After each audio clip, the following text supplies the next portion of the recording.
Express News Podcast presenta el siguiente programa. Claudia, bienvenida a Migrantes. Claudia es la concejal del distrito de uno de los 33 distritos de Londres, de Hackney. Hace más de 3 años, Claudia está, digámoslo, en esta posición, ayudando, sirviendo, haciendo política con la comunidad. Estamos hablando de Londres, estamos hablando de una latinoamericana que sus orígenes son de una hermosa tierra, Bolivia, pero que está en la política inglesa. Claudia, ¿cómo llegas a ser concejala? ¡Qué pregunta! Hola. Hola, Claudia. De fuerte. A ver, ¿cómo llego a ser concejal? Gracias por el espacio, primeramente. Para resumirlo, creo que desde niña he tenido este sentimiento revolucionario en mí, o rebelde, o como lo quisiésemos llamar, cada quien tiene su relación de cómo creamos nuestra resistencia. En mi caso, la injusticia social es algo que me pega mucho.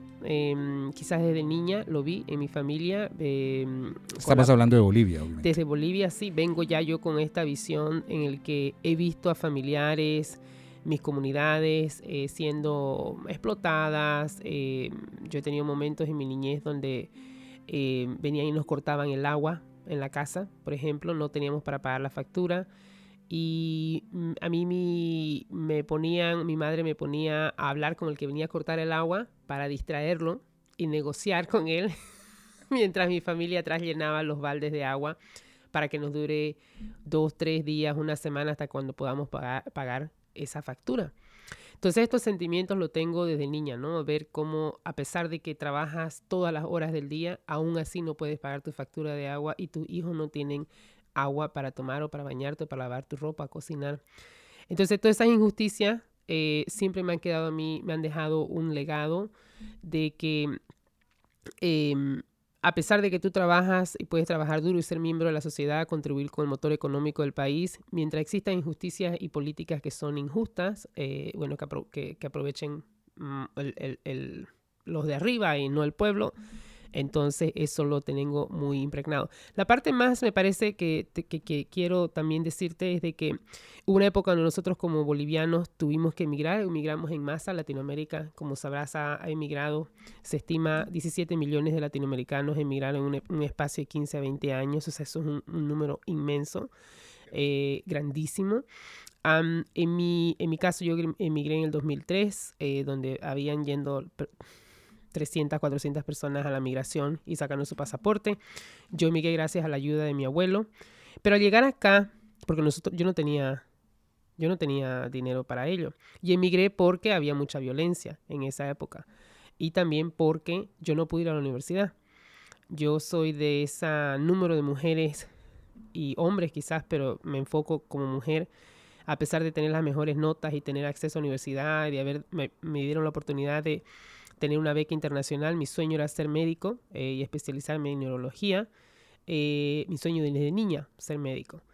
Pero mi familia era tan pobre que no podía ni siquiera pagar las fotocopias de los textos de medicina. Entonces se decidió que no iba a estudiar porque no tenían los fondos. Y tuve que dedicarme a trabajar. Pero cuando hubo la violencia en Bolivia, en esa época, y bueno, por otros temas políticos que se necesita otro podcast,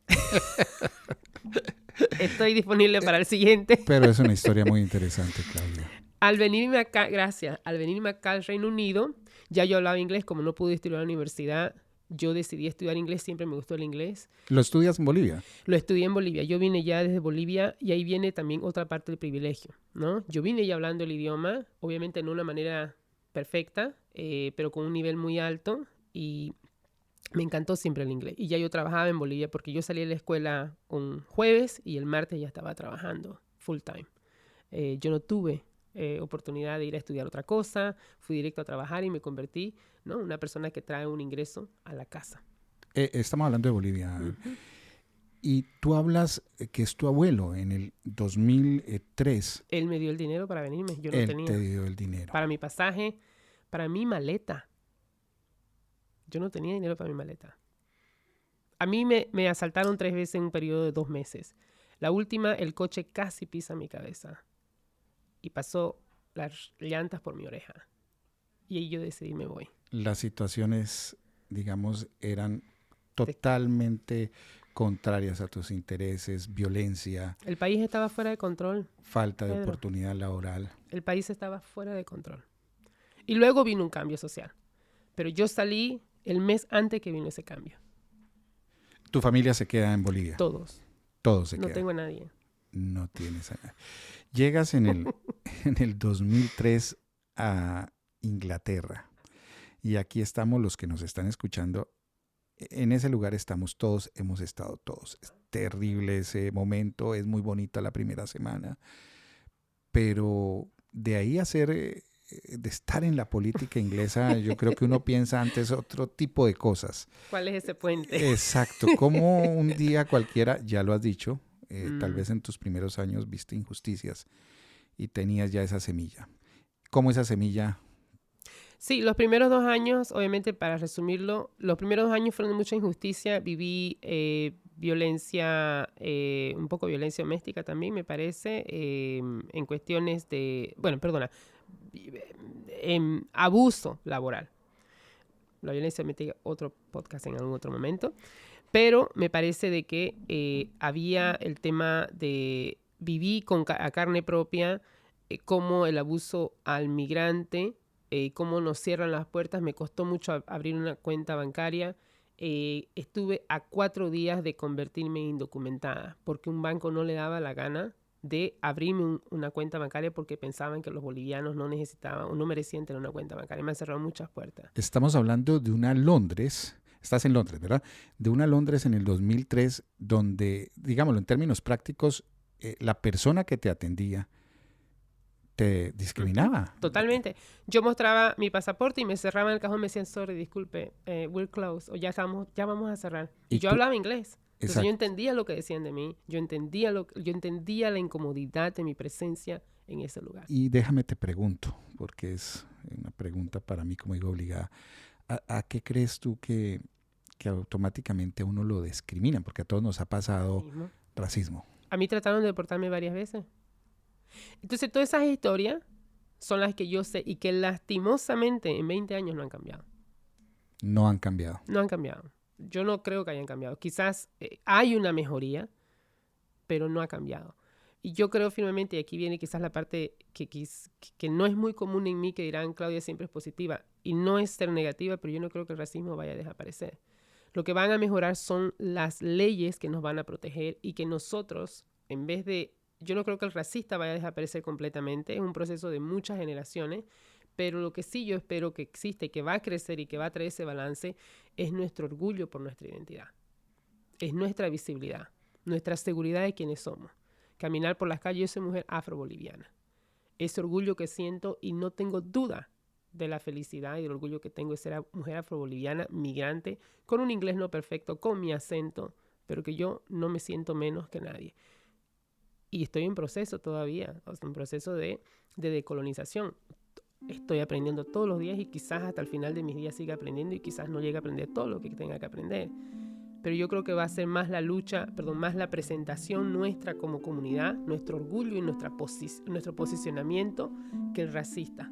Eso creo que es lo que tiene que traer el balance. Yo no confío en que el racista me llegue a querer y me llegue a aceptar. No tengo poder sobre ellos, pero sí tengo poder sobre mi posicionamiento y mi rol en la sociedad. Siempre será más difícil cambiar al otro. Y empezar nosotros. Exacto. Claudia, estamos en ese momento de la violencia, digámoslo así, laboral, de la discriminación laboral, de los problemas laborales, y ahí todavía no está la concejal. Ese es un primer, digámoslo, lo estás diciendo, obstáculo, tal vez motivación para buscarle solución a ese tipo de problemas. Ya nos lo has dicho más o menos cuál es el camino.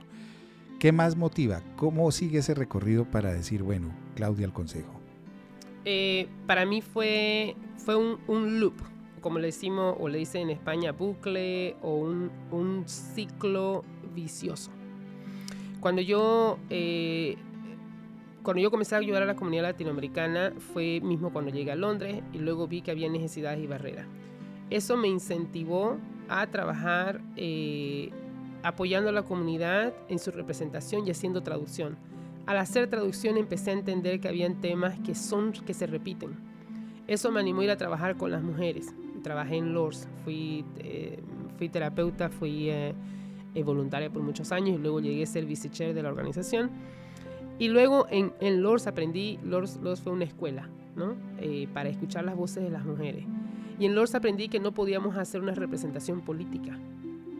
Entonces digo, no podemos hablar de política, y a mí ya me estaba entrando el bichito de decir, todos estos años el problema es el mismo, y es que no hay derechos laborales para las mujeres.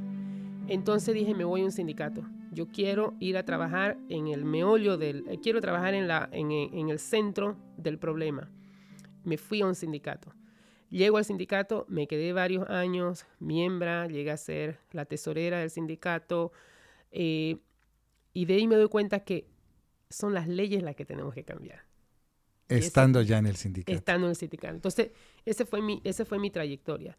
Luego el sindicato dije, el problema es el mismo. Las leyes son injustas.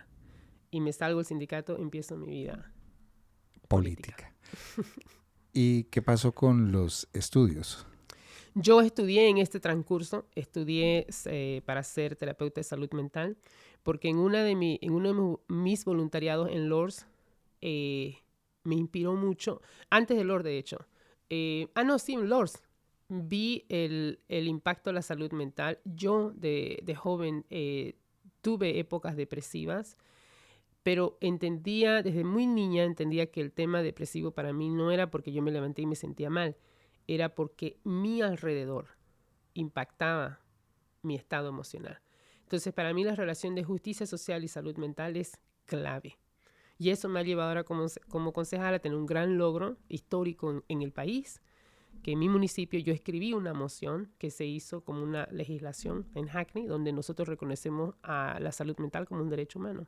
Y mi sueño de vida, y voy a seguir ya sea concejal o no al año, voy a continuar con esta campaña hasta que yo espero que las Naciones Unidas, si tenemos que llegar a las puertas de las Naciones Unidas, lo vamos a hacer, para que la salud mental sea reconocida como un derecho humano.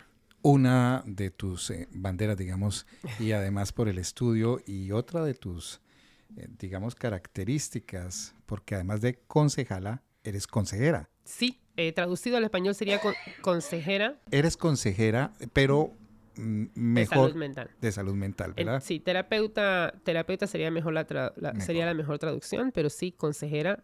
¿Por qué no consejera? Porque no doy consejos. Por eso es que en español no utilizamos esta traducción, pero sí terapeuta de salud mental, donde apoyo a comunidades. De hecho, abrí un proyecto de salud mental en Hackney, que lo tengo abierto hace 7 años, que no hablo mucho de ese proyecto, porque es un proyecto pequeñito, pero muy efectivo, recibe fondos del gobierno, tenemos un pequeño número de staff, pequeñito, pero que da siempre el apoyo gratuito a la comunidad, salud mental. Claudia, tú sales... Y aquí ya vamos despidiéndonos de Bolivia. Sí. De Bolivia en el 2003, digamos, con unos problemas que ya hemos hablado, con unas características, y hay un nuevo mundo para ti, el que tu abuelo te ayudó también al cual ayudó a llegar. Y ya en ese nuevo mundo estás buscando tu destino. Ya sabemos que eres concejala. Pero mi pregunta va enfocada esos primeros días en Londres. Me imagino fueron fabulosos, maravillosos, se puede dar uno cuenta del cambio. Pero poco a poco fuiste encontrando nuevos problemas, nuevas, digamos, retos, como nos estás diciendo. Y esa es mi pregunta. ¿Hay diferencia o cuál es la diferencia en estos países para enfrentar los problemas, las problemáticas? ¿Hay diferencias? Sí, ¿cuál es esa, si las hay, cuál es esa diferencia? Yo creo que me gusta tu pregunta. A ver, en mi opinión, y vamos a ver qué piensa también la audiencia, ¿no? Y todos tenemos una relación con nuestra migración, ¿sí? La mía fue de económica y de buscar un futuro. Hay personas que salen porque es elección, etc. Cuando yo llegué al Reino Unido, yo estaba extremadamente agradecida de que podía trabajar y que podía ganarme un pan de cada día. Empecé lavando platos y me pagaban $2.50 la hora. $2.50 la hora, Dios mío, en el 2003. El sueldo mínimo en ese entonces era 5 libras y pico, pero me pagaban $2.50 y era feliz lavando platos. Pero ese era el tercer día. Injusticia laboral, ahora sí entendí perfectamente. No lo has escuchado todo. No me dejaban utilizar guantes para ahorrar en guantes. No dejaban que utilice el Fairy, el liquid, ¿no? Para lavar los platos porque también querían ahorrar. Entonces mis manos sangraban. A la primera semana tenía mis manos sangrando. En fin, la historia, pero hay muchas cosas hermosas que nosotros, como sucede en cualquier migración, me parece, por algo nosotros salimos y nos quedamos, echamos raíces, ¿no? Hay cosas maravillosas de este país, hay cosas que yo le saco el sombrero, hay cosas que le saco el sombrero a lo que el país ofrece, ¿no? Estamos hablando de un país donde tú para disfrutar cultura e historia no tienes que pagar, puedes literal salir a la calle. Este país, aunque la gente quizás, por ejemplo, la comunidad, una comunidad británica no sea tan gritona como nosotros, nuestra comunidad es tan expresiva, pero es la comunidad que mueve bastante el sector del voluntario, por ejemplo. Muchas ayudas de comunitarias. El sector comunitario de este país es inmenso. Cientos de miles de trabajos se manejan bajo las donaciones del pueblo. Entonces son cosas muy hermosas que no tienen otros sistemas o otros organismos en nuestros países, que aquí tú puedes contar con ellos. Entonces hay muchas cosas bonitas. Las diferencias, por supuesto, yo todavía extraño Bolivia todos los días de mi vida. Yo extraño Bolivia todos los días de mi vida. Sí hay entonces digamos esas condiciones en esa Claudia del 2003 y eso la motiva a que todas esas injusticias se resuelvan. No, estábamos en el punto que estás ya en un sindicato y te das cuenta que la única manera de combatir el problema es a través de la norma, a través del cambio, a través de la ley. ¿Y qué le propones a este grupo de mujeres? ¿O cómo Claudia empieza a decir, bueno, ¿quién me sigue?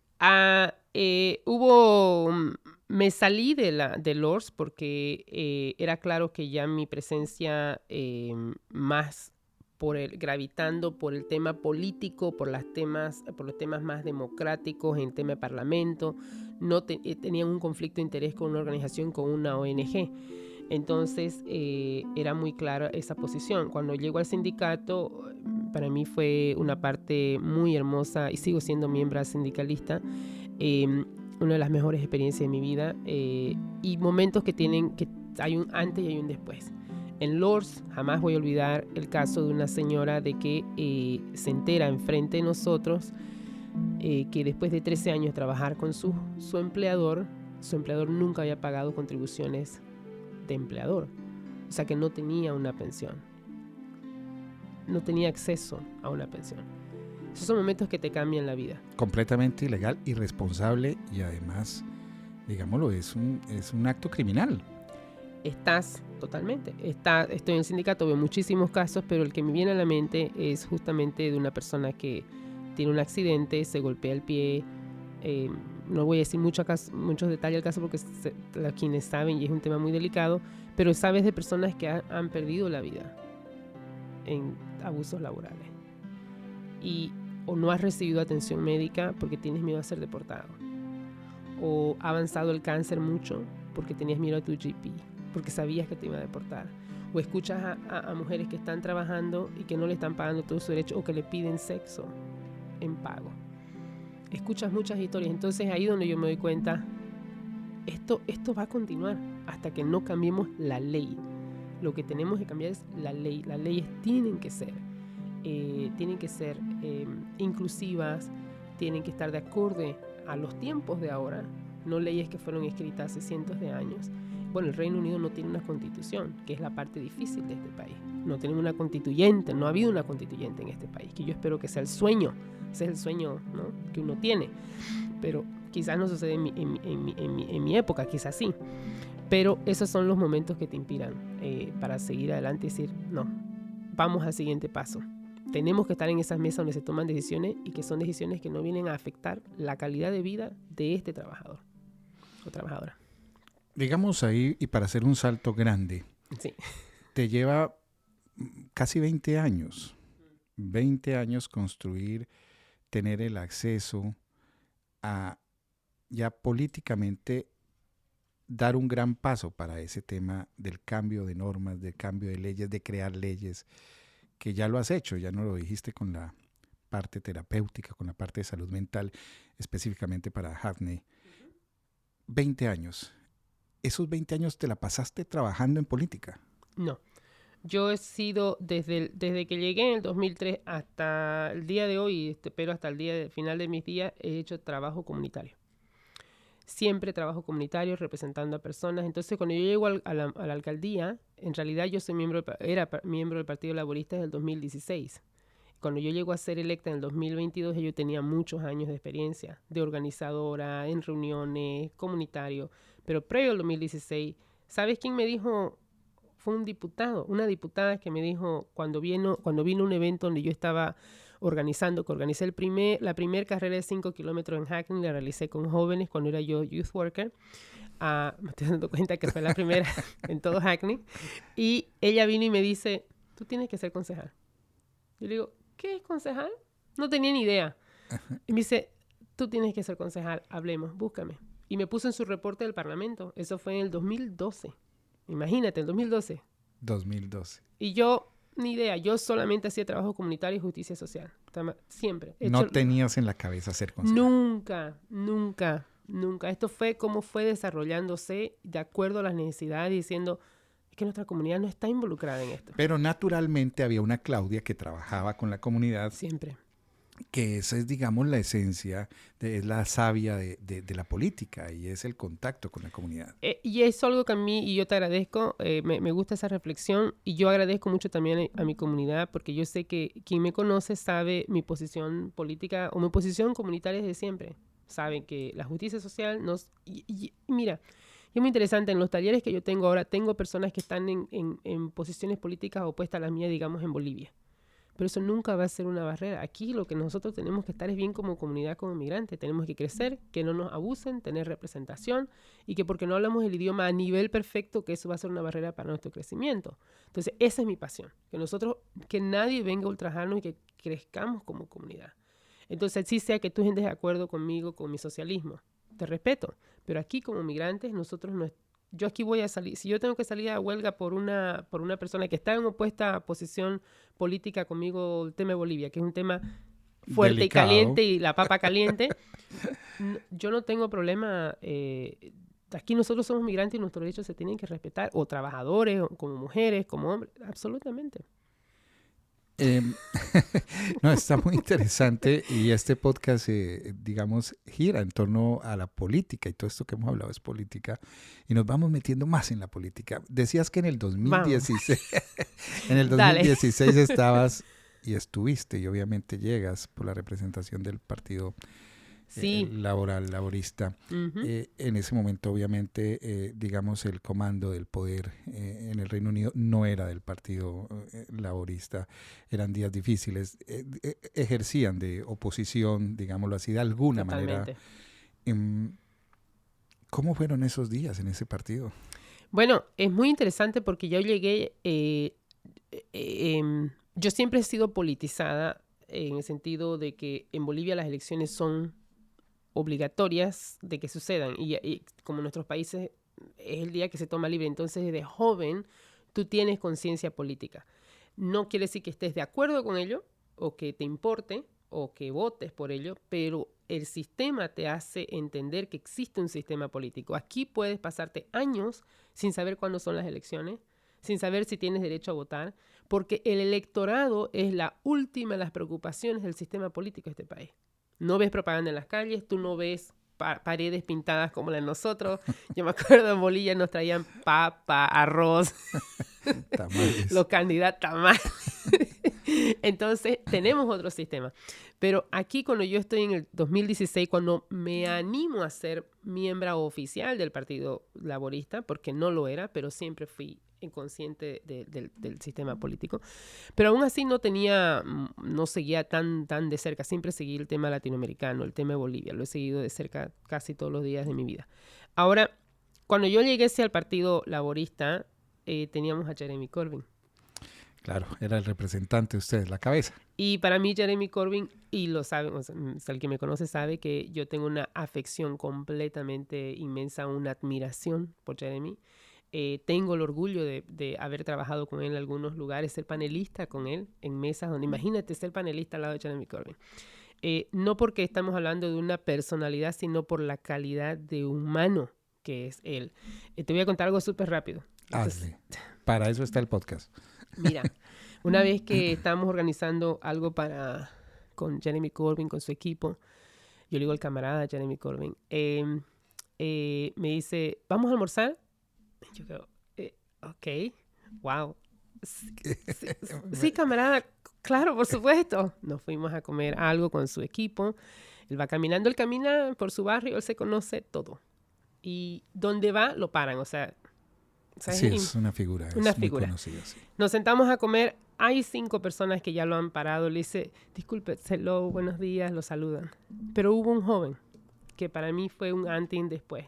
Y tuve mucho agradecimiento de haber vivido ese momento. Viene un joven, me emociona de pensarlo. Un joven, joven, 30 años.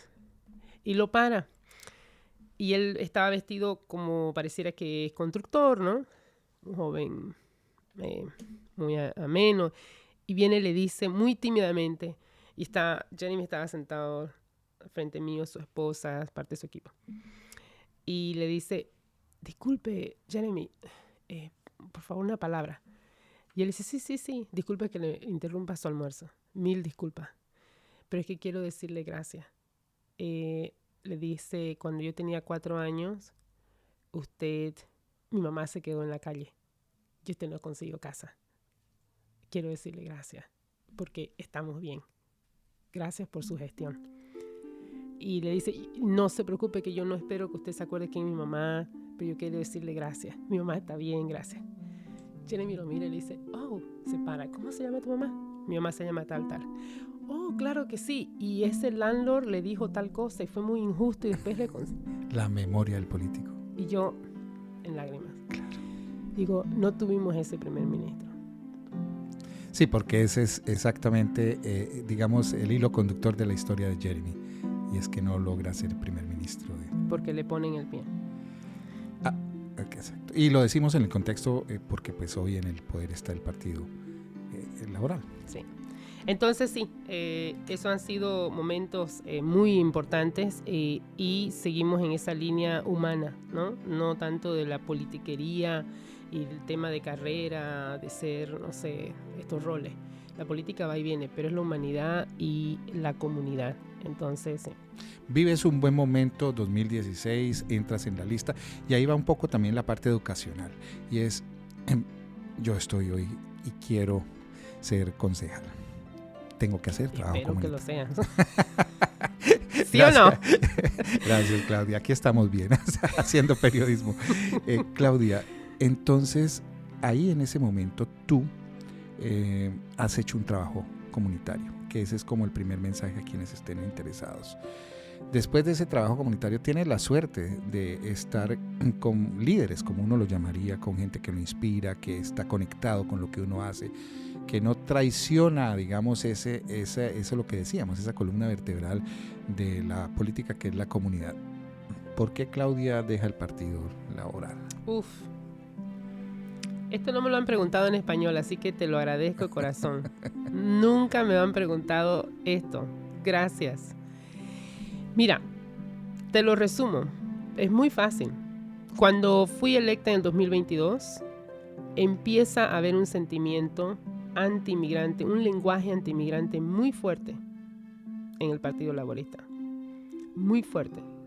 Y yo empiezo ya desde el 2022, como en mayo fuimos electas, ya al final de mayo, escucho comentarios, políticas, ideas, lenguaje, empiezan con el tema es ilegal, los ilegales. Yo hago la corrección, no hay nadie ilegal, somos indocumentados. Y Hackney es reconocido por ser un municipio súper progresista, pro migrantes, tenemos una comunidad indocumentada, sabemos exactamente el número de comunidad indocumentada y se los protege. Pero no todos los municipios tienen esa misma posición. Entonces, que en Hackney yo escucho un lenguaje así, no puedo decir que esto era de todos mis colegas, no. Pero el liderazgo que viene con Keir Starmer no es desafiado por mis colegas en Hackney. Y ese fue el problema, el principio del problema, el principio al final para mí. Porque yo no puedo estar en un lugar donde sea anti-inmigrante. Yo no, y lo que yo me di cuenta, ya yo estaba con un pie afuera.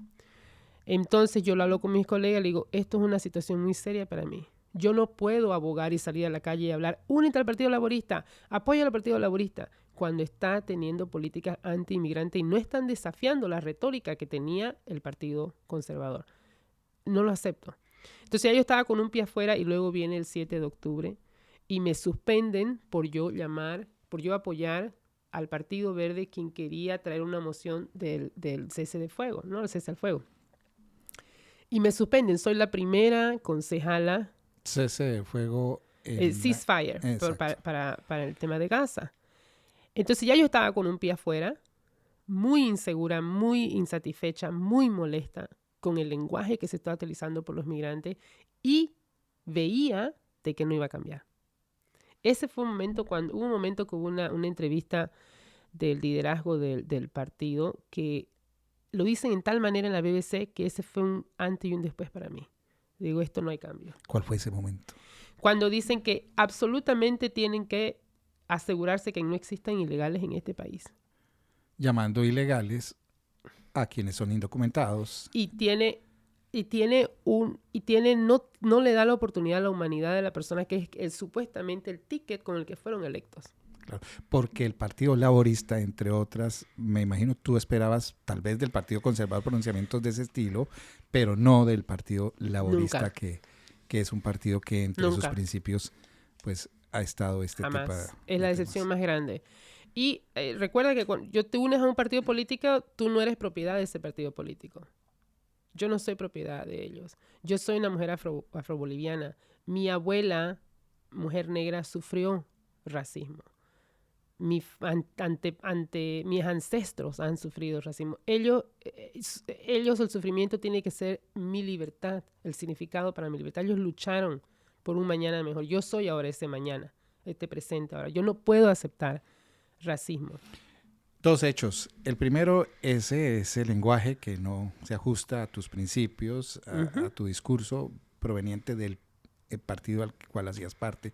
Y el segundo, una suspensión en el tema de Gaza, que por tu, apoyo, tu posición frente a esto, esa suspensión no solo fue a ti, fueron a 4 mujeres y nos suspendieron el Día Internacional de las Mujeres. Éramos 5 que votamos a favor de escuchar esta moción, y no fue ni siquiera por la moción, era por escucharla. Son temas, detalles pequeños pero importantes. De 5 personas, una persona era un hombre, 4 mujeres. A las 4 mujeres castigaron y suspendieron, y entre ellas estoy yo. Entonces somos las primeras concejales en el país que son suspendidas por apoyar a Palestina. En la historia del Reino Unido. ¿Y esa suspensión duró cuánto? Me dieron 3 meses y me amenazaron con darme hasta 1 año.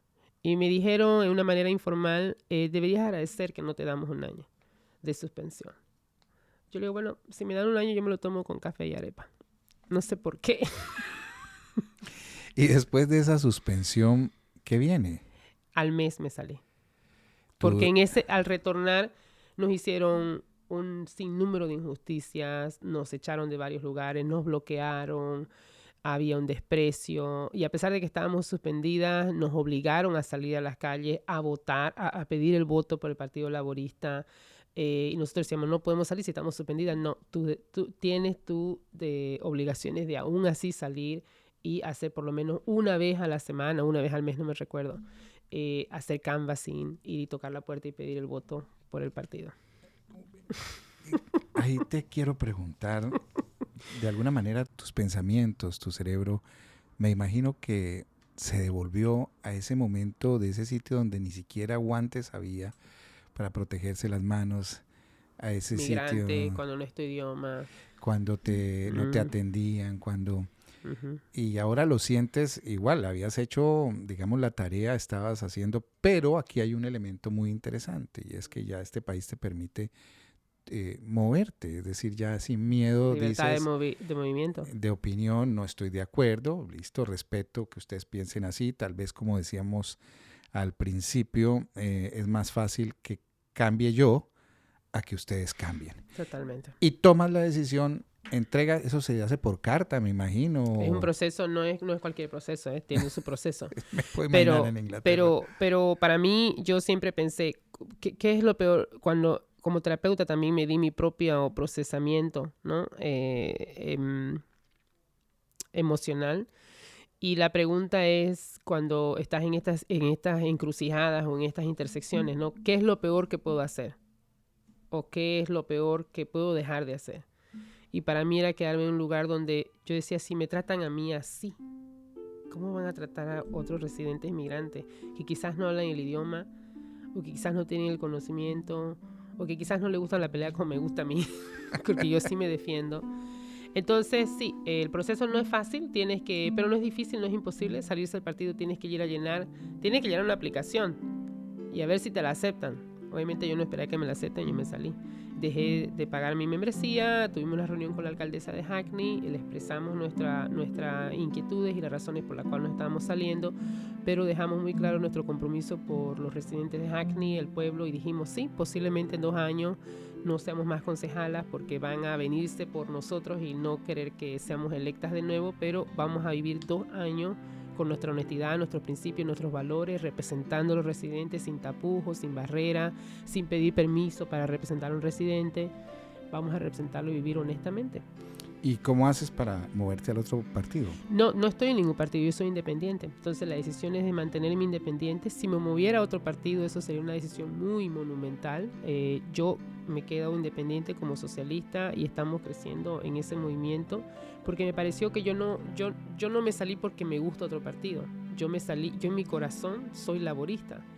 Desde niña yo creo en el movimiento laborista del trabajador, de la clase trabajadora.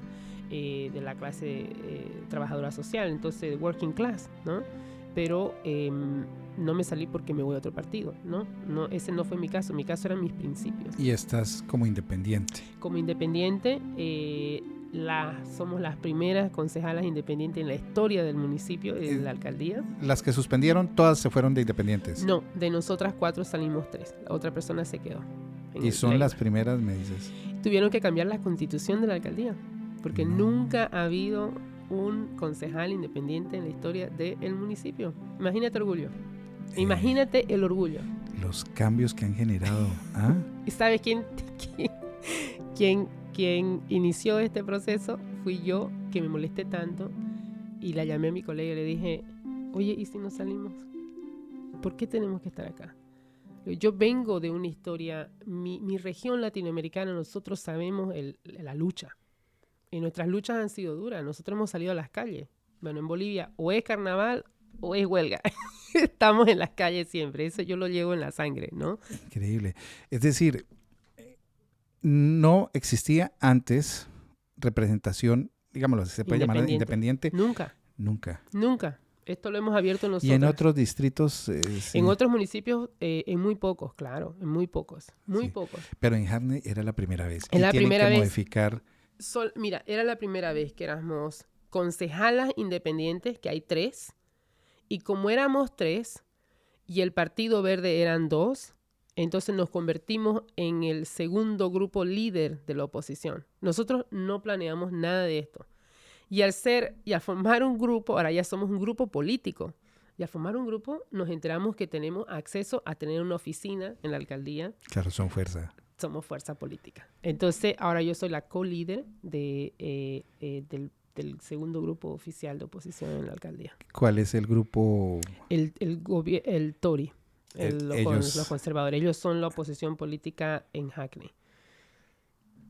Pues muy interesante. Estamos en temas políticos y voy a meterme más todavía en ese tema político. Vamos por ello. Hoy quien está en el poder es el Partido Laborista. Sí, así es.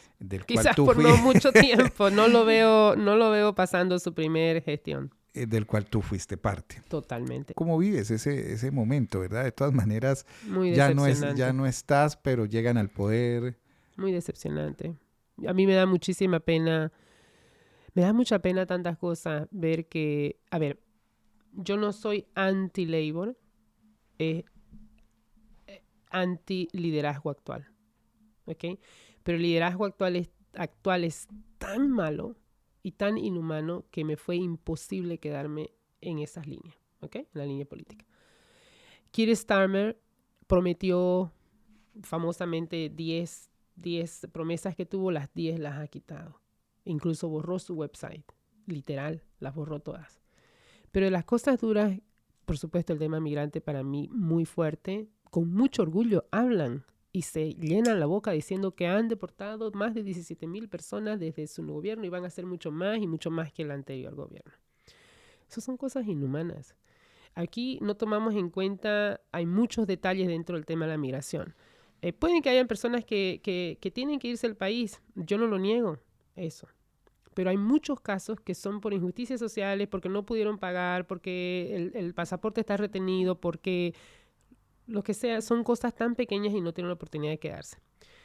Le han quitado el Winter Fuel Payment, ¿no? A muchos viejitos. ¿Tú sabes cuántos viejitos mueren, personas adultas mayores que mueren por año? Se dice que 14,000 personas anuales, porque no tienen para calentar la calefacción en su casa. Eso debería ser titulares que dan vergüenza. Y encima le quitas eso. Ahora recientemente en otro municipio, se me escapa el nombre ahora, un municipio ha tenido que pedir disculpas porque un señor adulto mayor le quitan al otro también es el tema del disability. Le quitaron el PIP a esta persona. PIP es una ayuda a quienes tienen una discapacidad, como yo tengo ceguera parcial, yo recibo el PIP, que ahora lo voy a mencionar también. Le quitaron el PIP totalmente. Él contaba con su PIP para pagar su calefacción y su teléfono. No tenía crédito para hacer una llamada a su alcaldía para que le ayuden con beneficio o tampoco a llamar al Universo Crédito. No tenía crédito en su teléfono. Dejó una carta en la puerta de su cuarto y dice, por favor, ayúdenme porque no tengo dinero, no tengo para comer. Y lo encontraron que ya muerto. Entonces, eso es otra cosa. Le prometieron a las señoras al WASPI Women, a las mujeres que yo tenía a mi jefa cuando trabajaba en la universidad, en la época que trabajé en la universidad en UCL, que ella se enteró literal un mes antes de que tenía que trabajar 3 años más o 5 años más porque el gobierno cambió la fecha de jubilación. Y estas mujeres se organizaron y dijeron, no, ya nosotros estábamos listas para jubilarnos. Se le hizo la promesa. Jeremy Corbyn hizo esa promesa, trabajó con ella. Keir Starmer hizo la promesa que se le iba a hacer esa compensación a todas esas mujeres que tenían que haberse jubilado y recibir su jubilación. Keir Starmer lo dijo. Se reunió con ellas, todos sus ministros ahora hicieron esa promesa, hay videos de ello. ¿Y qué dice ahora? No le podemos pagar, no nos alcanza, lo siento.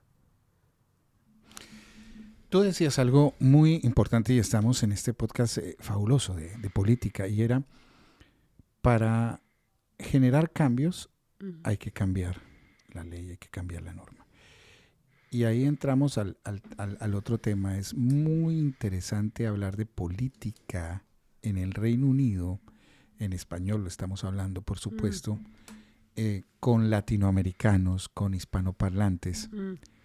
Y lo es porque hay alguien que hace parte ya de esta sociedad y está en la política del Reino Unido.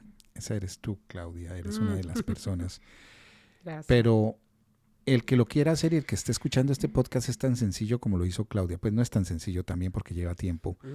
Hay que tenerlo, horas de trabajo, pero hay que hacerlo. Y el enfoque de mi pregunta va en el sentido de cómo hacer para que el latinoamericano también vea aquí que este es un camino, digamos, directo. Tal vez también igual de doloroso que cualquier otro camino, que ejercer una profesión, que ir a una universidad, que estudiar, que hacer política. Hay condiciones para que los latinos entren a la política, sean concejales y algún día, porque ya vamos para ese tema, algún día, digamos, tenemos el primer miembro del Parlamento ahí, hablando español. Espero que sí. Espero que sí. Y yo creo que sí lo va a haber. Parte de mi trabajo va para ello. sea que fuese yo, fuese que sea otra persona, nuestra comunidad necesita estar en esa mesa donde se toman decisiones sobre nuestras vidas. No es inconcebible que en un municipio o una mesa de poder donde se van a tomar decisiones y legislaciones, se van a decidir legislaciones y políticas, que se hable, por ejemplo, el tema migrante sin ningún migrante en esa mesa. O se vaya a hablar sobre personas que están en la calle sin ninguna persona con experiencia de estar en la calle. O vamos a hablar de cómo vamos a mejorar la salud pública o de algún tipo de enfermedad o algún tipo de necesidad sin que exista esa experiencia vivida en esa mesa. Por eso es que nosotros tenemos que estar ahí. Es posible, absolutamente es posible. Alguien me dijo a mí una vez, Claudia, tú haces algo malo, que es que les haces creer a la gente que esto es fácil y eres irresponsable. Esa relación con esa persona no sigue. progresó. y esta persona sabe quién es. Porque completamente estoy en desacuerdo. Completamente. Yo te digo una cosa, nada es fácil. Y en ninguna de mis narrativas te digo, oye, mijo, venga, ser concejal es fácil. No. Pero yo no creo que como migrantes nosotros tengamos una vida fácil. Ya tú estás aquí, el hecho que estemos aquí, ¿tú cuántos sacrificios has hecho hoy día para estar aquí, para darme este tiempo? Sí, el grado de dificultad de un migrante no es cero, empieza muy alto. Total. Entonces, todos tenemos nuestros sacrificios para estar donde estamos. Ahora, ¿qué pasa? A mí me parece que como comunidad estamos en una época, ustedes han hecho un trabajo fabuloso, si tú la miras como comunidad, mira, tenemos Express News, tenemos el podcast, tenemos, como me comentabas, ¿no? Estos maravillosos artículos de ya estudiantes, por ejemplo, con la compañera Claudia, que también ya trabaja en el sur de Londres, tenemos a María Victoria, tenemos muchísimos líderes comunitarios. Tenemos una comunidad sólida, pero no ha sido tan visible. No porque no ha querido, sino porque también ha habido un tema del idioma, un tema de papeles, un tema de que tampoco ha habido un apetito político en nivel parlamento para decir, hey, la comunidad latinoamericana que nos trae tanta cultura, tanto arte, tanta cocina, tanta ciencia, deporte, hay una importancia en nuestra comunidad, pero es en mi opinión, para conseguir los fondos, pero para que nosotros no lo disfrutemos. Lo siento decirlo de esa manera. Eso lo he vivido mucho. Muy bonito poner mi foto de nosotros bailando salsa en una aplicación, pero tú no abres espacios para mí. Entonces, eso es lo que tenemos que cambiar. Yo creo que ya nosotros como comunidades estamos en esa época donde nosotros ya hemos aprendido los procesos, hemos ayudado a este país, porque este país se beneficia con nuestra presencia aquí en el Reino Unido.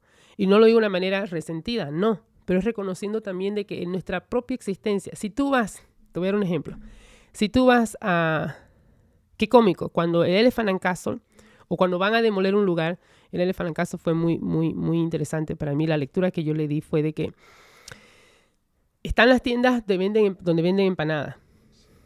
Van a demoler ese edificio. No le van a dar prioridad necesariamente para estos negocios.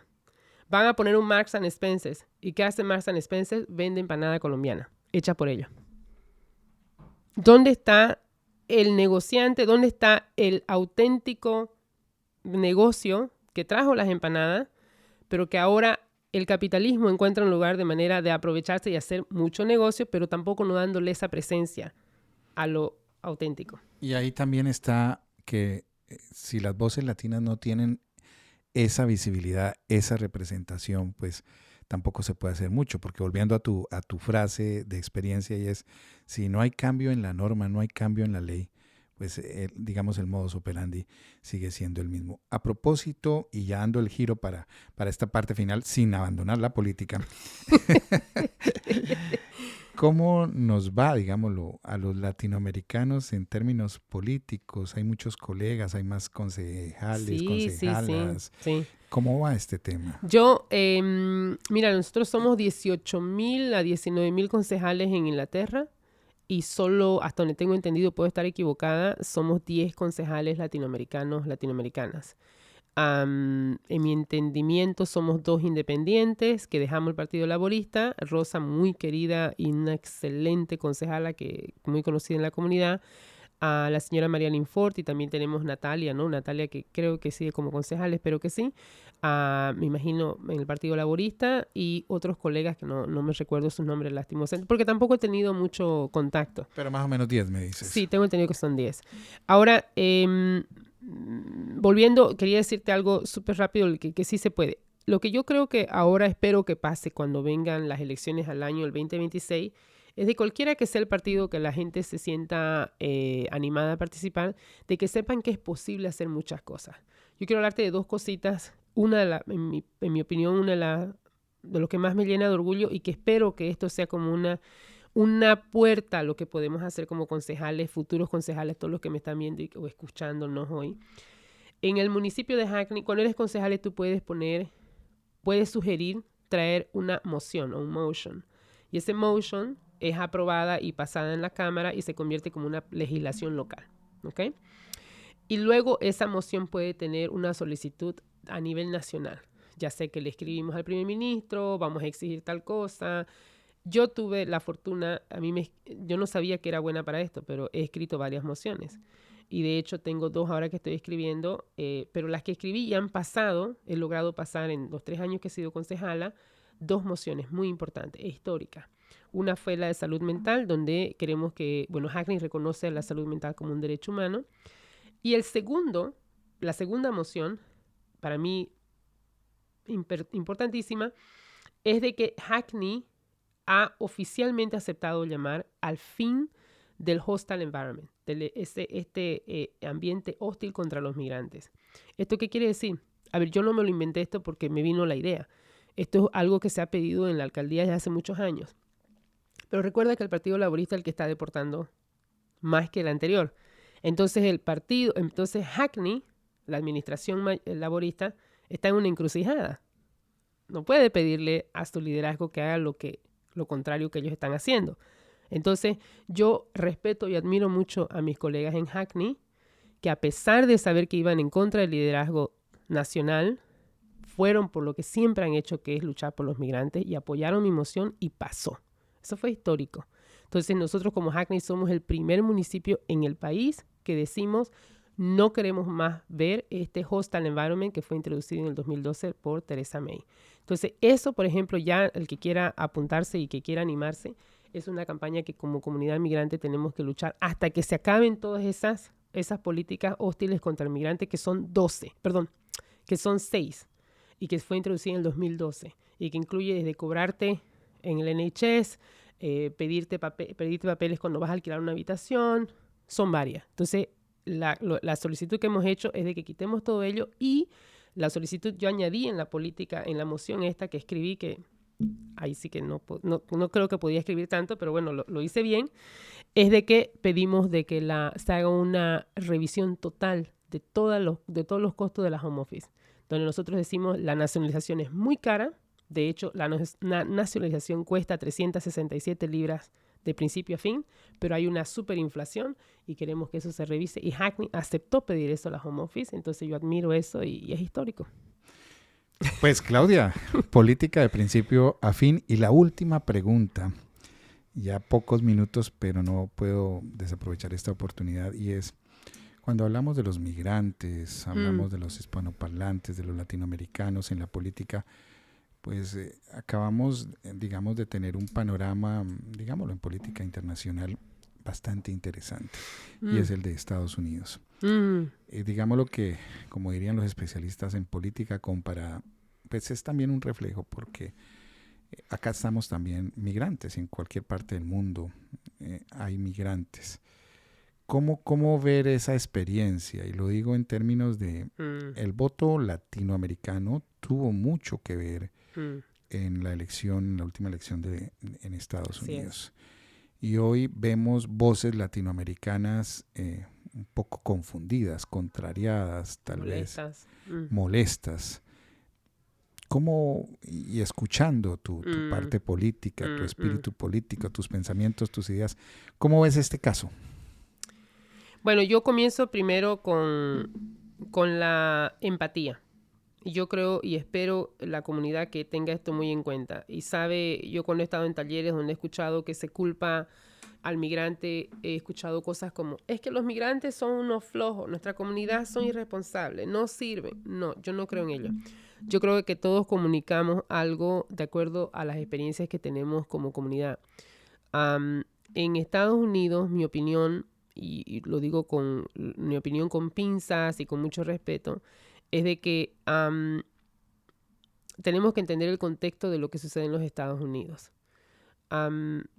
Hay una razón por la cual la comunidad, no se dice toda la comunidad latinoamericana, pero hubo un gran apoyo de la comunidad latinoamericana para Trump. De hecho, fue algo que le aseguró el voto y se dijo en muchos de los análisis políticos que Trump reconoció que el voto latino, una gran sección del voto latino, lo llevó al triunfo. Y por eso es que te decía al principio de este podcast de que nosotros podemos cambiar el destino y el rumbo del proceso democrático de aquí del Reino Unido. Pero yo espero que la historia del Reino Unido no sea la de los Estados Unidos, y por eso es que trabajamos ahora nosotros como comunidad. ¿Qué pasa en Estados Unidos? Mi opinión y la lectura que yo le doy, y lo digo con mucho respeto, primero es de empatía. Yo creo que es injusto irse y arrematarse contra nuestra comunidad latina allá, porque también hay que entender el contexto, ¿no? ¿Qué opciones tenían? ¿Cuáles eran las opciones? ¿Qué gobierno le ha ofrecido un bienestar a la comunidad latinoamericana? ¿Qué gobierno le ha ofrecido documentos a la comunidad latinoamericana? ¿Qué gobierno? Nosotros conocemos de personas de que tienen que acceder, si tienen una enfermedad, se endeudan, tienen 10, 20, 15, yo conozco 20, 25 tarjetas de crédito para sobrevivir y pagar estos gastos que aquí nosotros los recibimos por el Estado. Entonces, es como que votaron por el mejor de los peores, ¿no? Y Trump vino con algo que es muy interesante. Yo no estoy de acuerdo en lo absoluto con Trump, pero hay algo que también hay que entender, que es que él pudo hablarle al pueblo, o a un pueblo que necesitaba que lo escuchen. Y él hizo unas promesas que fueron muy atractivas, sobre todo el tema de un estado económico, de seguridad económica. Te vamos a ayudar con tus negocios, vamos a ayudarte a que sigas creciendo. Entonces es una promesa que yo creo que quizás fue muy atractiva y que viene a llenar un vacío de algo que no se le había ofrecido antes a la comunidad. Entonces yo diría, tenemos que tener empatía con ello, pero entender que hay un poder, nuestro voto tiene poder. Yo quiero con esto culminar, Pedro. Es muy importante lo que nosotros enseñamos a nuestros hijos. Muy importante. Porque yo he visto también, y lo escuchamos en nuestras comunidades, yo no quiero que mi hijo sufra nada, entonces yo le voy a dar todo y jamás van a enterarse de lo que sufrí yo en mi país, o vamos a culpar a todo nuestro país, y entonces empezamos a dejar estas semillitas de resentimiento, de desapego, de que todo lo queremos brillante, de que todo queremos que sea nuevo. Entonces nuestros hijos se crean en un ambiente donde no están relacionados con nuestras realidades. Y en mi opinión, y espero que esto no suceda en nuestras comunidades, que criamos unos ambientes en casa donde nuestros hijos llegan a votar por políticas o por gobiernos que después deportan a nuestros abuelos. Claudia, esta no será la primera ni la última, y hay muchísimo para hablar contigo. Gracias. Muchísimas gracias, Claudia, por estar en Migrantes. Gracias. Gracias a ti y gracias a todos los que nos han escuchado, y gracias por escucharnos, y gracias por pararme también, porque si no, no paramos nunca. Es maravilloso, Claudia, es maravilloso hacer un podcast de política. Gracias.